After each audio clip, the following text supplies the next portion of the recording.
Hello student, welcome to Ashish classes PCM PCB. बच्चों, आज के लेक्चर में पढ़ेंगे आइसोमेरिज्म इन हैलो एल्केन्स।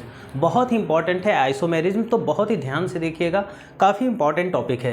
तो बात करेंगे हम आइसोमेरिज्म, और वो किस में? हैलो एल्केन्स में आइसोमेरिज्म की बात करेंगे। ठीक है, तो आइसोमेरिज्म की अगर बात करेंगे तो सबसे पहला आइसोमेरिज्म आता है बच्चों, जिसे हम लोग बोलते हैं पोजीशन आइसोमेरिज्म। पोजीशन आइसोमेरिज्म होता क्या बच्चों? तो in this type of isomerism halogen atom is present at different position in carbon चैन। ठीक है बच्चों, पोजीशन का मतलब होगा कि जब पोजीशन अलग अलग हो, जैसे हमारे पास कोई कार्बन चैन है, ठीक, और उस कार्बन चैन में हैलोजन एटम की जब पोजीशन डिफरेंट हो, अलग अलग हो, तो उसको बोलते हैं हम लोग बच्चों पोजीशन आइसोमेरिज्म। कैसे? हम एग्जाम्पल के थ्रू समझेंगे यहाँ पर। जैसे फर्स्ट एग्जाम्पल दिया गया है 1 क्लोरोप्रोपेन। ठीक, अब देखो यहाँ पर कार्बन चैन क्या है? प्रोपेन, और इसमें जो क्लोरीन लगा हुआ है वो 1 नंबर पे लगा हुआ है। ठीक, तो कार्बन चैन तो सेम होगी, लेकिन जो हैलोजन एटम होगा उसकी जो पोजीशन होगी वो डिफरेंट होगी। इसी को बोलते हैं पोजीशन आइसोमेरिज्म, यानी जब किसी हैलोजन एटम की कार्बन चैन में पोजीशन अलग अलग हो। तो यहाँ पर क्या है? 1 क्लोरोप्रोपेन। 1 क्लोरोप्रोपेन का मतलब क्या है बच्चों? यहाँ पर क्या है? क्लोरीन की जो पोजीशन है वो फर्स्ट नंबर पे है। दूसरा एग्जाम्पल देख लेते हैं 2 क्लोरोप्रोपेन। तो 2 क्लोरोप्रोपेन का मतलब कार्बन चैन क्या है? कार्बन चैन में क्लोरीन की पोजीशन इस बार कहाँ पर है? सेकंड नंबर पे। तो यहाँ पर क्या है कि कार्बन चैन तो आपको दिख रही है यहाँ पर, है ना, और इस कार्बन चैन में जो हमारे हैलोजन एटम हैं, जो क्लोरीन है, उसकी पोजीशन अलग अलग है। यहाँ पर फर्स्ट नंबर पे, यहाँ पर सेकंड नंबर पे है ना। जैसे हम बात करते हैं, एक एग्जांपल और देख लेते हैं, 2 ब्रोमोब्यूटेन। 2 ब्रोमोब्यूटेन। 2 ब्रोमोब्यूटेन का मतलब मेथ एथ प्रोप ब्यूट। ठीक, अब 2 नंबर पे ब्रोमो लगा तो कार्बन चैन यहाँ पर 2 नंबर पे Br लगा देंगे, बॉन्डिंग कर दो, CH3 CH2 H CH3, ये बन गया 2 ब्रोमो ब्यूटेन। अब यहीं पर अगर हम बना दे एक और कंपाउंड, क्या बना दे? 3 ब्रोमो ब्यूटेन।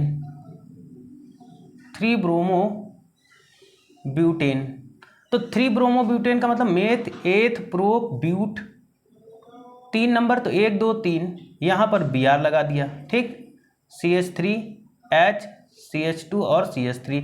तो बच्चों इसमें देख रहे हो जो कार्बन चैन है वो सेम है, लेकिन इसमें जो हैलोजन एटम है उनकी पोजीशन अलग अलग है। यहाँ पर 2 नंबर पे था और यहाँ पर 3 नंबर पे है।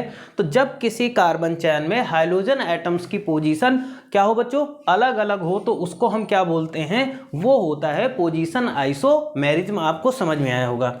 अब बच्चों बात करेंगे चैन आइसोमेरिज्म क्या होता है। देखो पढ़ लेते हैं। 2 are more compounds with similar chemical formula, है ना।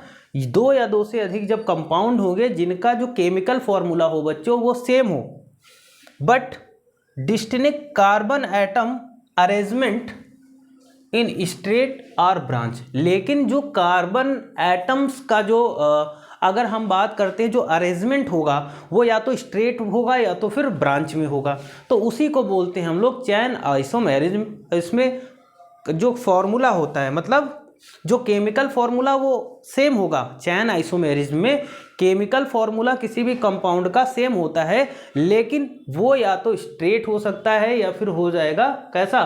ब्रांच्ड चैन में।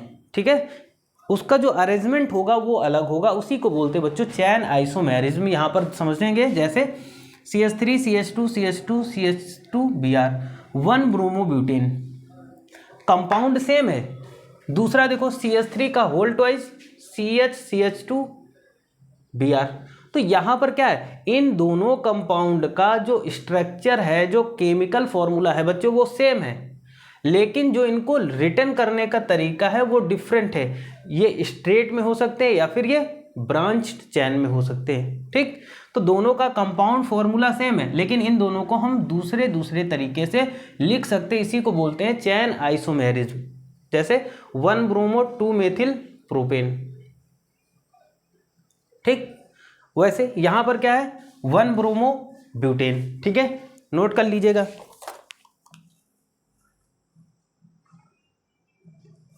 ठीक है, अब देखो आगे हम जाते हैं, बात करेंगे बच्चों ऑप्टिकल आइसोमेरिज्म की। ऑप्टिकल आइसोमेरिज्म क्या होंगे? ठीक, तो देखो ऑप्टिकल आइसोमेरिज्म का बात करेंगे, hydrogen derivatives containing chiral carbon atom. ठीक, जो हैलोजन के डेरिवेट होंगे वो क्या कंटेन करेंगे? Chiral carbon atom. अब कायरल कार्बन होता क्या है बच्चों? देखो कायरल कार्बन का मतलब होता है कि जब कोई कार्बन है ना डिफरेंट हैलोजन या डिफरेंट एटम से जुड़ा होगा या डिफरेंट चीज़ों से जुड़ा होगा। जैसे अगर यहाँ पर H, यहाँ पर H, यहाँ पर H कर दे तो क्या ये कायरल कार्बन है? बिल्कुल नहीं है, क्योंकि सेम यहाँ पर सबसे क्या हाइड्रोजन जुड़ा हुआ है, तो ये कायरल कार्बन नहीं है। लेकिन अगर हम बात कर दें, ये कार्बन ले लिया, यहाँ पर ब्रोमीन जोड़ दिया है ना, यहाँ पे हाइड्रोजन जोड़ दिया, यहाँ पर CH3 जोड़ दिया, यहाँ पर CH3 CH2 कुछ भी जोड़ दिया, तो ये कायरल कार्बन हो गया, क्योंकि यहाँ डिफरेंट चीज़ें जुड़ी हुई हैं। और यहाँ पर सेम अगर हाइड्रोजन जोड़ देंगे तो वो कायरल कंपाउंड नहीं होगा। तो ऑप्टिकल में क्या होगा कि जो हैलोजन डेरिवेट होंगे वो क्या कंटेन करें? Contains chiral carbon atom. ये कायरल कार्बन एटम कंटेन करेंगे कैसे? जैसे यहाँ पर ये जो कार्बन है ये सिंगल बॉन्ड ब्रोमीन से जुड़ा हुआ है, इधर CH3 से जुड़ा हुआ है, इधर हाइड्रोजन से जुड़ा, उधर C2H CH3 CH2 से जुड़ा हुआ है, तो ये कायरल कार्बन होगा। तो ये जो कायरल कार्बन जहाँ पर कंटेन करेगा वो हमारा ऑप्टिकल आइसोमेरिज्म होगा, जैसे 2 ब्रोमो ब्यूटेन। ठीक, दूसरे वाले की बात करते हैं, ब्रोमो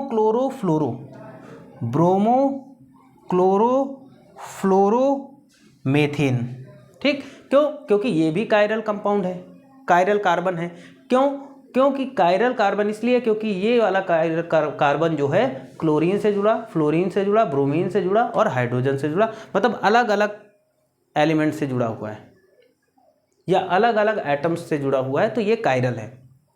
ठीक, तो जहां पर कायरल कार्बन आपको देखने को मिले वो हमारा ऑप्टिकल आइसोमेरिज्म होगा। और इस लेक्चर में हमने आइसोमेरिज्म के बारे में बच्चों समझ लिया, काफ़ी इंपॉर्टेंट है आइसोमेरिज्म। आज के लेक्चर में इतने ही रखते हैं। Thank you for this class.